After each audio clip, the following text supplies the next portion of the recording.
Good morning to you, Lagos. It's 7:30. Time for us to go into details, looking at stories from our newspapers this morning. Smooth 981 FM Lagos. That's how you'll see our lovely faces up there waving at you.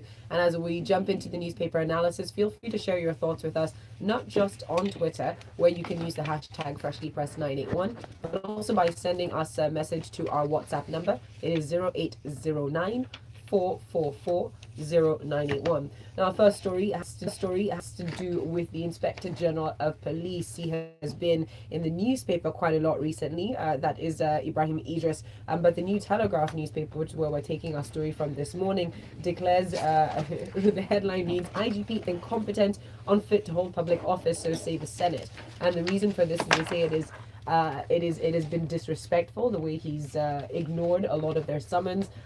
They go on to say that this is a grave danger to our democracy.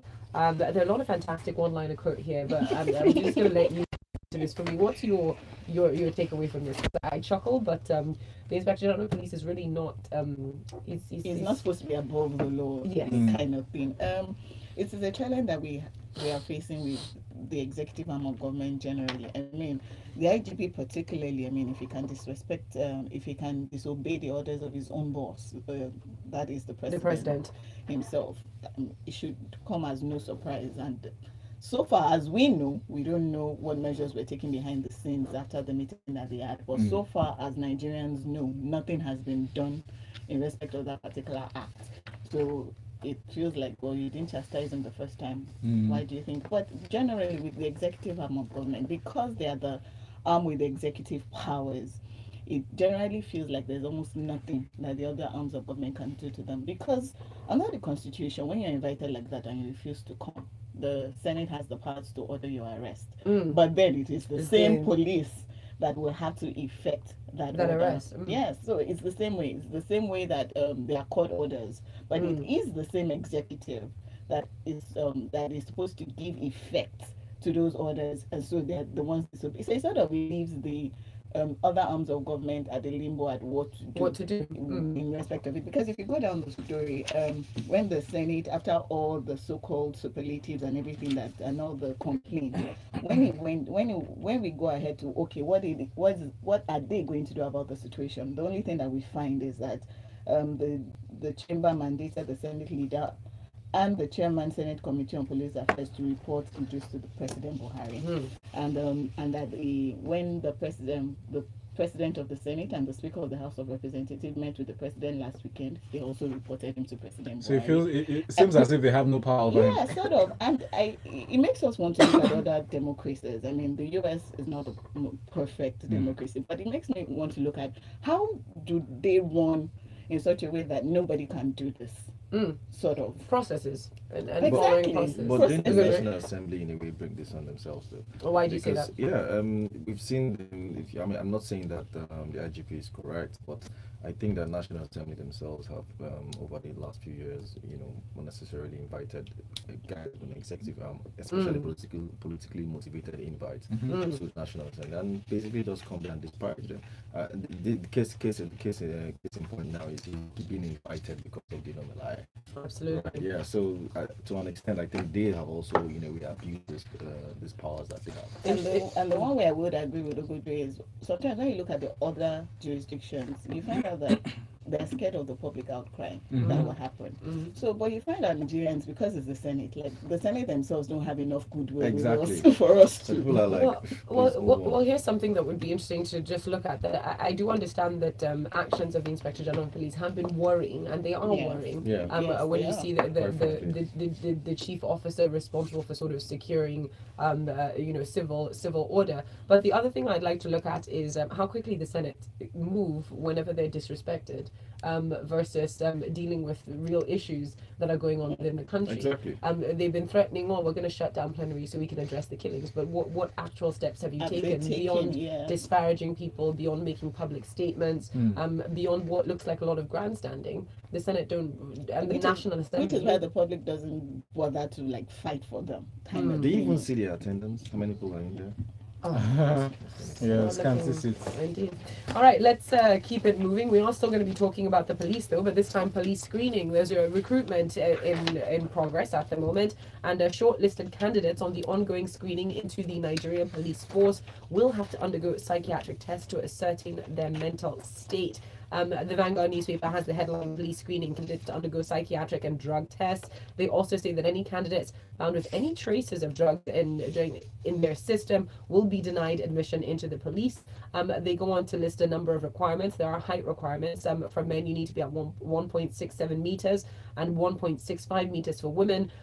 You must have no deformity. Neither should you have, and I quote, K-legs, flat feet, queen's eyes, or scattered dentition. What are queen's eyes, Ugo Dre? Because I put this to you. You actually said it sounded like a song, though. Yeah, K-legs, K-legs, flat feet, queen's eyes. eyes. Yeah. Like a nursery rhyme. Like a nursery rhyme. Yeah. You know, Look, my dear God, I don't know what queen's eyes Okay. means. I mean, I've checked online. If someone knows, please tweet at I us. just don't know what it 981 means. FM. When I saw this story, I was like, yay.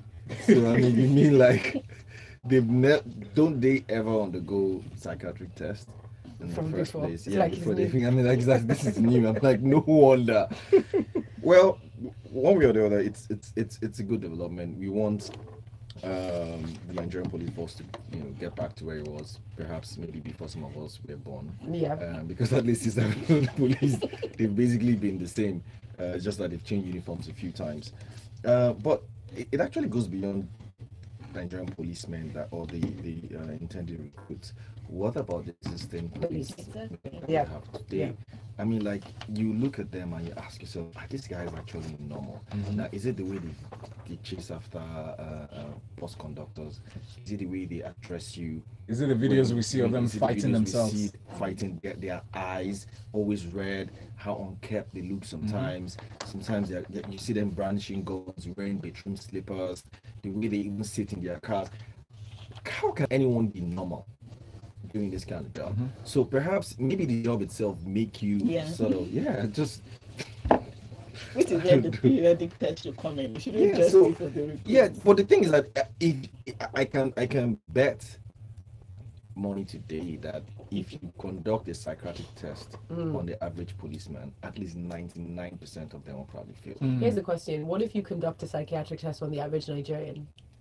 Nigerians are bastard. Because Ugo Dre, I'm small. happy you said this But because my policemen- follow-up with this is the policemen are not descending from the sky. They're not like us. coming from But foreign there are countries. categories. So you probably want to categorize them with, please forgive me, don't arrest me, like maybe conductors, bus drivers, right? Because they behave in a similar fashion, in a similar way, and that's not how ordinary Nigerians behave. Ordinary Nigerians go about their businesses, Ugo Dre, right? Except maybe they're under an influence. But if you see I them, beg to differ. I- I beg I'll- to differ. I'll say, Let's yeah. look at a country right at the moment because we're looking at a number of things. Someone had mentioned, and I think YG had mentioned, and we're messaging about, for example, the codeine issue. I'm trying to understand how it's become an epidemic here. When yes, it has been around in other cultures around the world. Why is it exacerbated here? We have mass illiteracy. We have big issues in educating ourselves. So on a fundamental level, we don't understand the right things to do in certain situations, and then you are recruiting from the same pool of people. So why wouldn't you have these issues going on, and not just in the police force, but in other areas? And then you add a gun to that, and you exacerbate that issue. You give people who have been struggling Add a uniform. in basic understanding, in managing, anger, in managing your moral compass. Do we have a moral compass in general? Let's take well, a I think I'm critical a bit look more at optimistic ourselves. about the youth. You are. Somebody Yeah. that said all the youth are under the influence of something. No, Don't let me no. pull I up mean, your let me be records. more optimistic. I don't think. Look, we have a drug problem in Nigeria, that's for sure, right? But I don't think it's pervasive. Yeah. It's not everywhere, right? So you have them, especially in higher institutions, probably private institutions, but not everywhere. Now you can't afford to have. Okay, so even if you have a lot of Nigerians, failing psychiatric tests or having mental issues, can you afford to have security agencies having mental issues? Now we're talking about the police. What about the military? The military is probably even worse. PTSD Right? issues Yeah, as well, exactly. because it's post-traumatic stress They're for a lot probably of even these worse, and people. nobody's looking in that direction. So today you can't even park in front or struggle road with a Navy officer. You just you I'm a have to military let, man, you have to let and them just go. do waka. Just say, No, you're gone. no. Do you know, so is that normal? The guy just comes down, brings you out, and beats you up. That's not stretching it. normal. But the thing about it, like Folu mentioned earlier, give the ordinary man the power, the authority in form of a uniform and a weapon, and see how he acts. Because they're no more different than us. Anyway. Well, food for thought. I do hope that these tests are applied to existing officers as well. We should be testing regularly. It shouldn't be a new thing, but you know, at least let's start from somewhere. Doctors as well, though. Doctors. Ugo Dre, every whole of body. Nigeria. No, the whole. Lawyers are We're fine. shaking it. We move on now. Please do continue sending in your messages. Big shout out to Zakaria Ibrahim, who sent a message already on our live stream. Zakaria says, hello guys and good morning. Now on the police recruitment, I strongly support the psychiatric test for these people because the way some of them behave, it is so bad. I also hope that codeine tests will also be applied to them. We shall see. Up next, let's talk about Ebola outbreak. The federal government has ordered surveillance at the nation's borders. That's the headline from the Punch newspaper.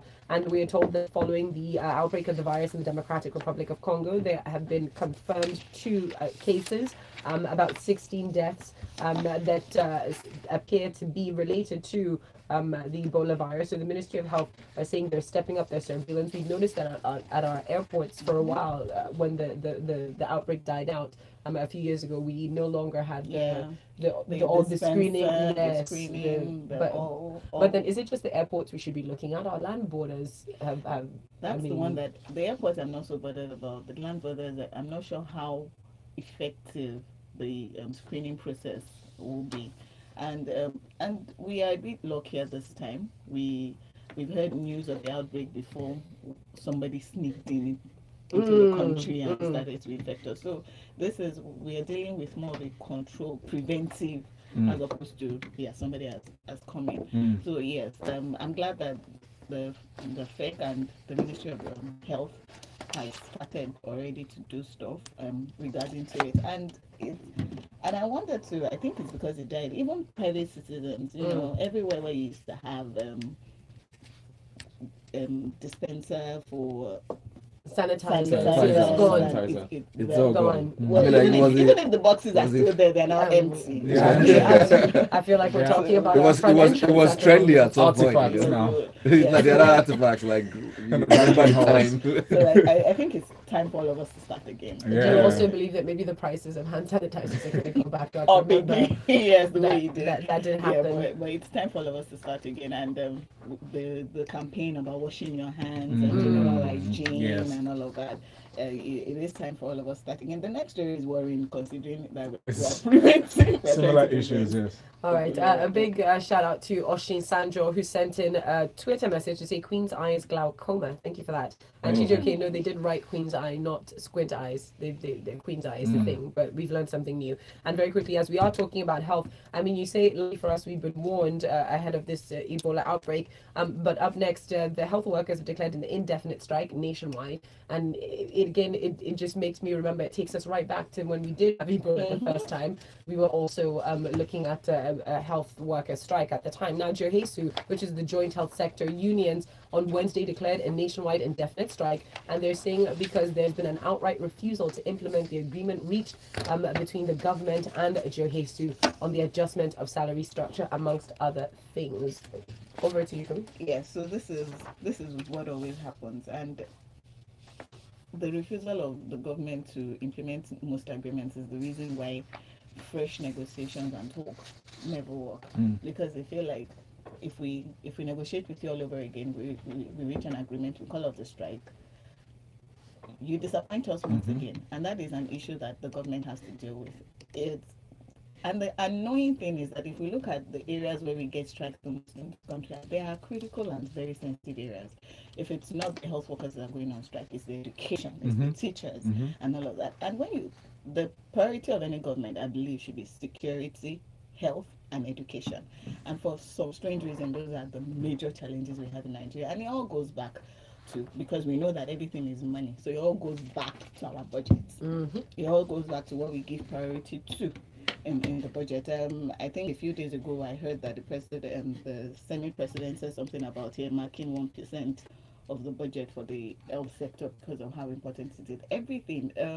When we talk about this in the middle of the year, we need to start talking about this in respect of the next budget, because everything boils down. Whatever strike we're going to have, it all boils down to what percentage of the budget deals with health, what percentage of the budget deals with education. As it stands now, I know infrastructure is important, and a lot of the apart from the recurrent expenditure, a lot of our budget is going to infrastructure, but we cannot. What's the point of having nice infrastructure when our people are dying of common malaria? Who's going to use it?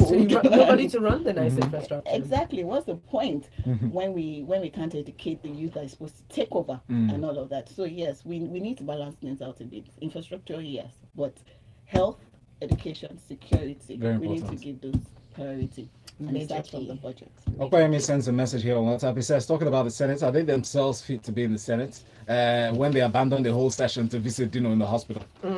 This other one here is coming in from Azu. Azu says, the alleged disregard for law which the IGP displayed and displays is the fruit of the seed of the government, starting from the presidency they've sown. I doubt any government has shown gross disregard for law as much as this government has done. From flouting court orders to ignoring other legislative and judiciary injunctions, this is just the beginning. As people begin to get more powerful in these various spheres, we can only expect more of such disregard for law and process. And very quickly up on Twitter, we have Chief Odi who asked, which of you said members of the Nigerian police force sometimes wear bedroom slippers? What was that? While Neke Joseph GK says, for real, there's no K-leg or knock knees in the police? I've seen some like X-legs though.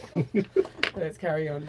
Oh boy, this next one is from New Telegraph. Senate sets up panel on Buhari's 2 trillion naira request. So our president has requested for over 2 trillion naira for the issuance of promissory notes to offset inherited local debts and bond issuance to civil servants. It was presented in the House of the Senate, and the Senate leader read this out, to which the Deputy Senate President, objected or really countered and said some of the issues what to take on this story. Every other year.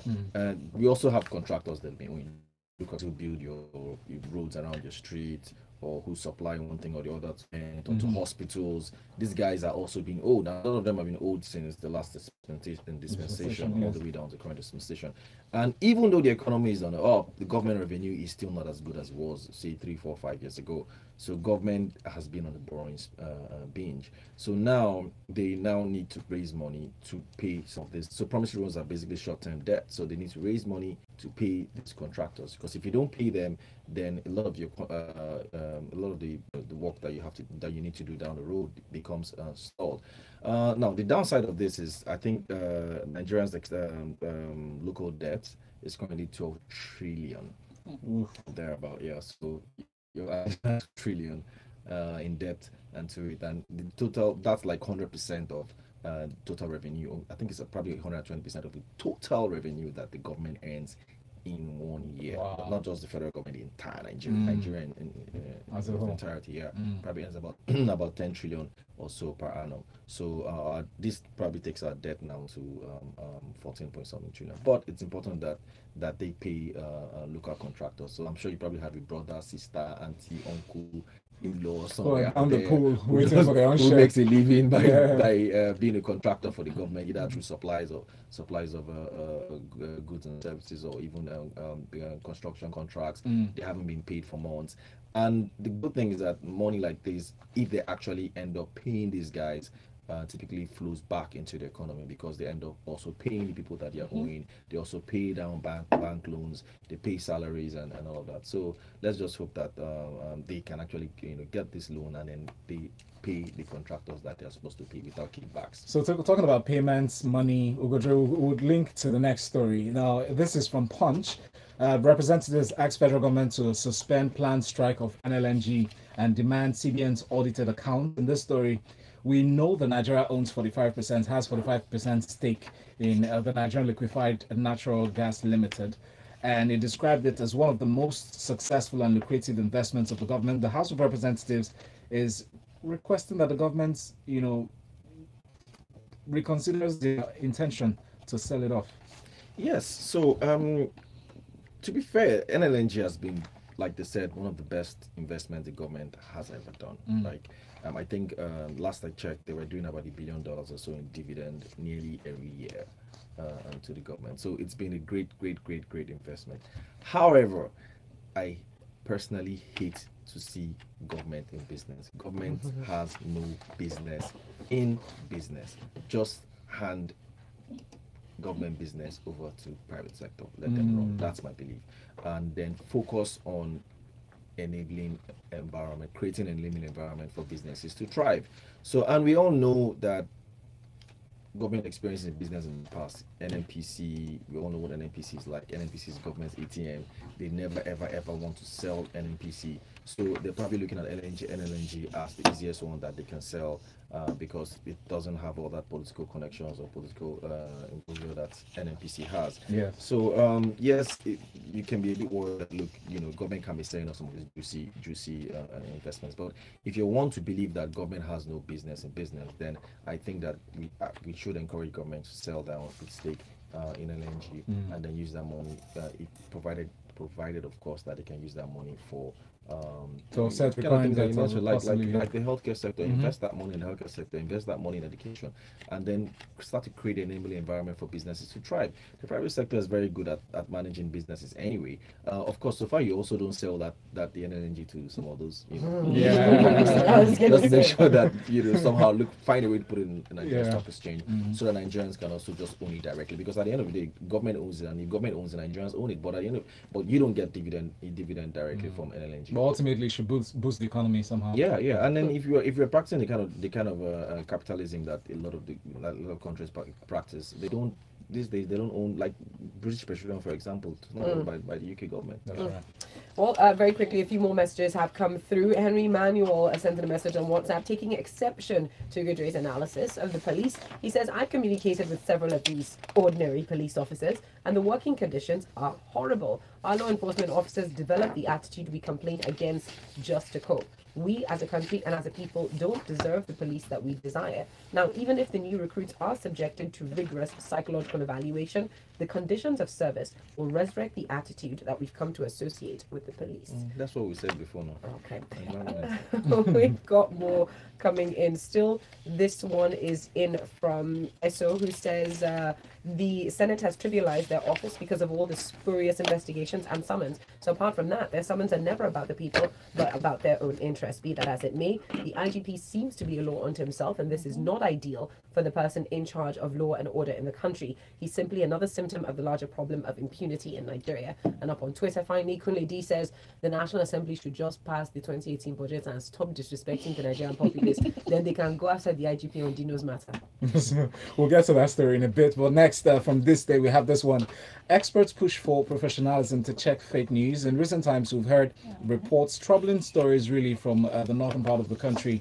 And some of these stories, it will hurt to know that some of these stories are not factual. Some of the stories have some incredible details, and some group actually under the auspices of Public Relations Consultants Association of Nigeria and some journalism have come out to say that all the spread of post-truths or alternative facts should be checked and curbed, so to avoid the huge adverse impact it has on the credibility of the journalists themselves that see this news and really can't tell the truth from the falsehood. Yeah, so fake news is a real thing. Yes, it is. And it actually is a dangerous thing, because when I was going through the story, one of the speakers mentioned gave an example of a small fire outbreak that was exaggerated on Facebook with the alarming headline, Kaduna is on fire, and the report said Christians had burnt down a mosque in reprisal to an earlier attack by the Muslims.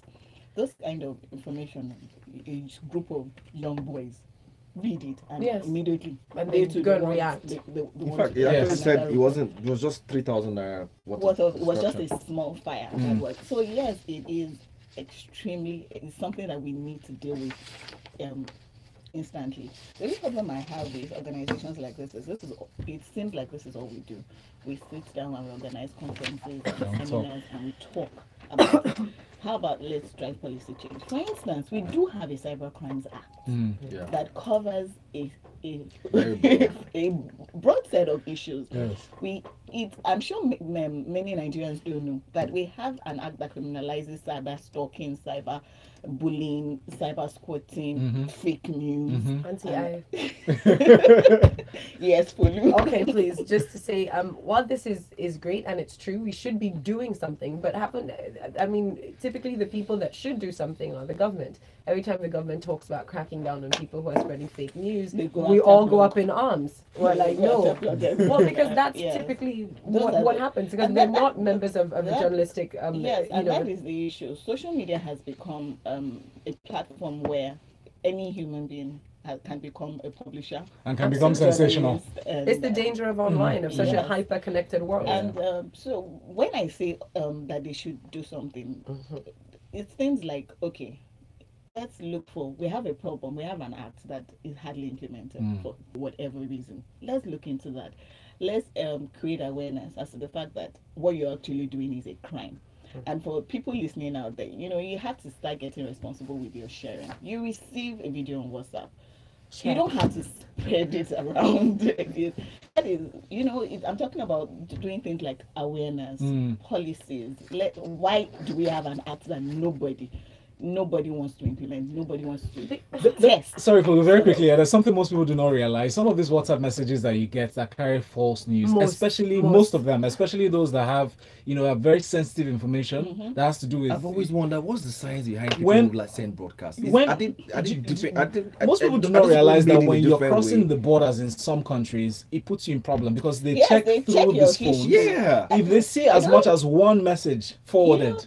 And I think we need to know that technology is actually, there's nothing deleted anyway. Yeah. Forget all that. It's in one server somewhere.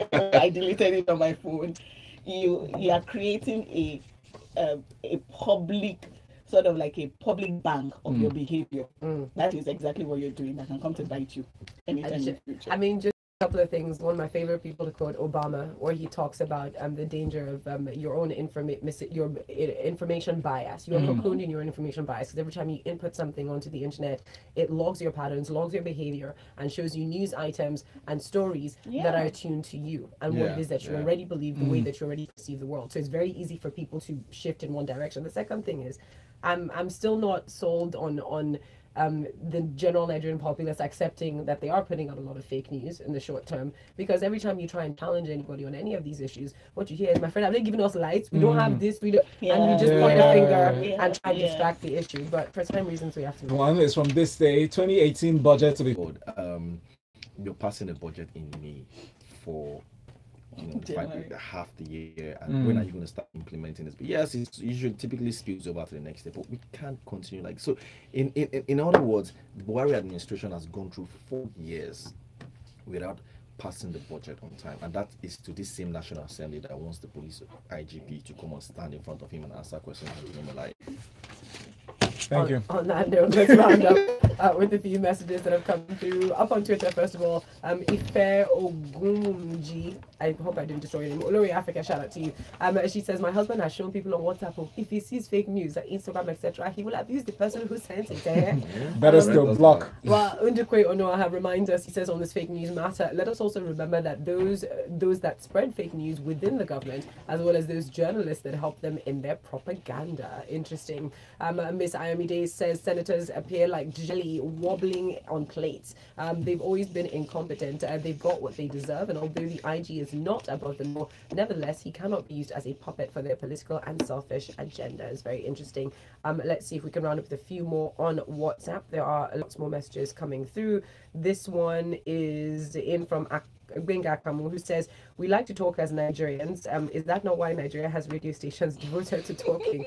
Very true. It's a recent thing, but they're doing quite well. Thanks. And Cruz says the Senate is setting and breaking records on the budgets. Sad stuff. Sad stuff. Lagos, you can find our analysts up on Twitter at Ugo Dre and at Funmi Odude. Thank you very much. Thanks for coming in. Up next, that's 8:15. We'll be talking entertainment inside of the Grapevine, Lagos. Keep it here. Smooth 98.1. The headlines. The stories. You know who has more bad the news.